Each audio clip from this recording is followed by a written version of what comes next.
तो चलिए इस चर्चा में समझते हैं कि शुद्ध तर्क बड़ी से बड़ी सत्ता को कैसे हिला सकता है।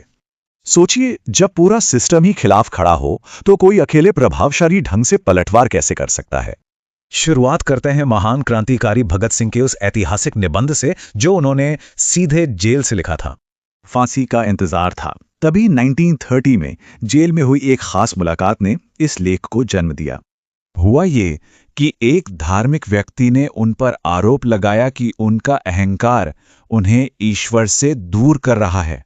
इस पर भगत सिंह ने साबित किया कि उनकी नास्तिकता कोई घमंड नहीं बल्कि पक्के और शुद्ध तर्क पर आधारित है। उन्होंने दुनिया के दुख दर्दों का उदाहरण देते हुए ईश्वरी सत्ता को सीधी और तार्किक चुनौती दे डाली। युद्ध और पूंजीवाद पर उनके तीखे सवाल हम सभी विद्यार्थियों को आजाद होकर सोचने की बेहतरीन प्रेरणा देते हैं।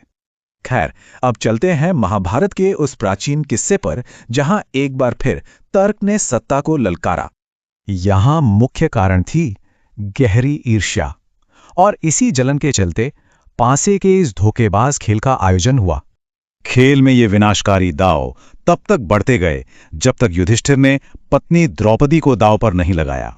भरी सभा में घसीटे जाने पर द्रौपदी का सामना उस अत्यंत दमनकारी और क्रूर सत्ता ढांचे से होता है, पर वहां सिर्फ दया मांगने के बजाय उन्होंने एक बेहद शानदार कानूनी और तार्किक सवाल सबके सामने रख दिया।